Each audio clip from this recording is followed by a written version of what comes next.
नहमदहु व नस्सल्ली अला रसूलिहिल करीम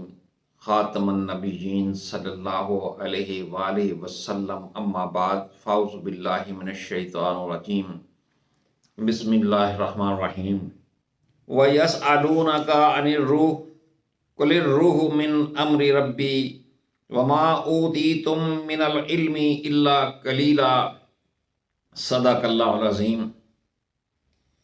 ये लोग तुमसे रूह के मुतल्लिक पूछते हैं, कहो ये रूह मेरे रब के हुक्म से आती है, मगर तुम्हें बहुत ही कम इल्म दिया गया है। सामीन मोहतरम, गुज़श्ता दरस के अंदर मैंने सूरह इनाम की 60 नंबर आयत और सूरह ज़ुमर की आयत नंबर 42 के हवाले से गुफ्तगू की थी कि रूह हमारे जिस्म के अंदर अल्लाह ताला ने एक ऐसा आला फिट कर दिया है कि हमारे दिन के सारे अमाल, हमारे आँखों का झपकना, हमारे दिल के अंदर पैदा होने वाले ख्यालात तक रूह के ऊपर सबत हो जाते हैं, चस्पा हो जाते हैं। और इन दो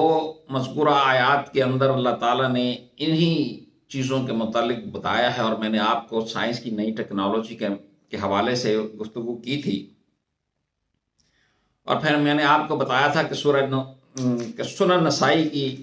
एक हदीस है, उसके अंदर इसकी पूरी तफसील बयान की गई है कि अगर इंसान अच्छे अमाल करता है तो वो भी रूह के ऊपर चस्पा हो जाते हैं, उससे रूह पाक हो जाती है, खुशबूदार हो जाती है। और अगर इंसान बदअमालियाँ करता है तो उससे रूह बदबूदार हो जाती है और जहन्नम की तरफ से भेज दिया जाता है। उसी हवाले से मैं आपके सामने सुनन नसाई की हदीस बयान करने लगा हूँ।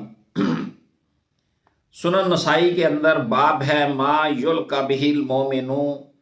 मिनल करामती इन द खरूजी नफ्सिही। किताबुल जनाइज़ है, हदीस नंबर 1836 है और इंटरनेशनल नंबर इसका 1834 है। रूह निकलते वक़्त मोमन का इकराम। हज़रत अबू हुरैरा रज़ी अल्लाह ताला अन्हु से रवायत है, नबी करीम सल्लल्लाहु अलैहि वसल्लम ने फरमाया, जब मोमन को मौत आने लगती है तो रहमत के फरिश्ते सफ़ेद रेशमी लिबास लेकर उसके पास आ जाते हैं और कहते हैं, ए मोमन रूह निकल आ, तो अल्लाह ताला से राज़ी, अल्लाह ताला तुझ से राज़ी, और चल अल्लाह की रहमत की तरफ और पहुँच ऐसे रब के पास जो तुझ पर कतई नाराज़ नहीं है। तो वो इंतहाई खुशबूदार पाकीज़ा कस्तूरी जैसी महक के साथ निकल आती है, हत्ता के फरिश्ते खुशी और सरूर से उसे एक दूसरे को पकड़ाते हैं, हाथों हाथ लेते हैं, और इसी तरह वो उसे आसमान के दरवाजे तक ले जाते हैं। आसमान वाले फरिश्ते कहते हैं, किस कदर खुशबूदार है ये रूह जो तुम ज़मीन से लाए हो। फिर वो उसे पहले से फौत शुदा मोमिनीन के पास ले आते हैं। अल्लाह की कसम, वो उसके आने पर इस कदर खुश होते हैं कि तुम अपने किसी गायब शख्स के आने पर इतने खुश नहीं होते। फिर वो पहले मोमिन उससे पूछते हैं, फलां का क्या हाल है। फिर वो आपस में कहते हैं, छोड़ो उसे, वो तो दुनिया के गमों फिक्र में था। जब वो रूह कहती है कि क्या वो तुम्हारे पास नहीं आया, यानी वो तो मर चुका है, तो वो कहते हैं, ओहो, उसे उसके जहन्नमी ठिकाने की तरफ ले जाया गया। उसके मुकाबले में जब काफिर की मौत आती है तो अजाब के फरिश्ते गंदा बदबूदार टाट लेकर उसके पास आ जाते हैं और गुस्से से कहते हैं, निकल इधर, तू भी नाराज और तेरा अल्लाह भी तुझ पर नाराज, चल अल्लाह अज़्ज़ा व जल के अजाब की तरफ। तो वो इंतहाई बदबूदार लाश के भभूके के साथ निकलती है, हत्ता कि उसे ज़मीन के दरवाजे पर ले जाते हैं और कहते हैं, किस कदर बदबूदार है اس قدر بدبودار ہے یہ، حتیٰ کہ وہ اسے پہلے سے مرے ہوئے کافروں کی روحوں کے پاس لے جاتے ہیں۔ سامعین محترم، یہ حدیث مبارکہ آپ کے سامنے پیش کرنے کا مقصد یہ تھا کہ آپ کو قرآن کی روشنی کے اندر یہ بتایا جائے کہ اللہ نے روح کو ہمارے جسم کے اندر ہمارا نامہ اعمال تیار کرنے کے لیے رکھا ہوا ہے، اور ہم تنہائی میں ہوں، محفل میں ہوں، کسی جگہ پر بھی ہوں، ہم جھوٹ بولیں یا سچ بولیں، جو کچھ بھی ہم کرتے ہیں، ہمارا ہر ایکشن، ہمارا نظر، ہماری دھوکہ،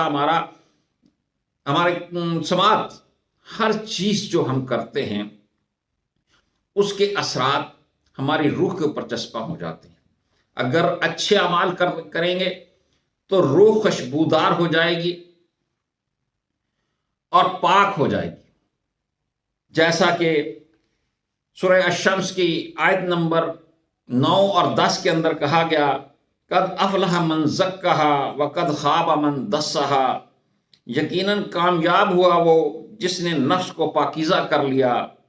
اور نامراد ہوا وہ جس نے نفس کو دبا کر تباہ کر دیا۔ گویا کہ اگر کوئی شخص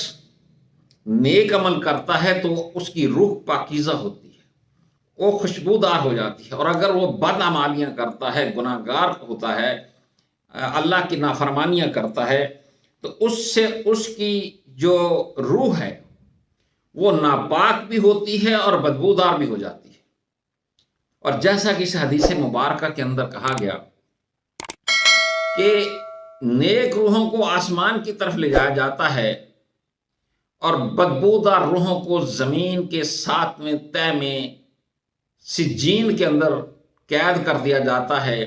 اور نیک روحوں کو آسمانوں کے اوپر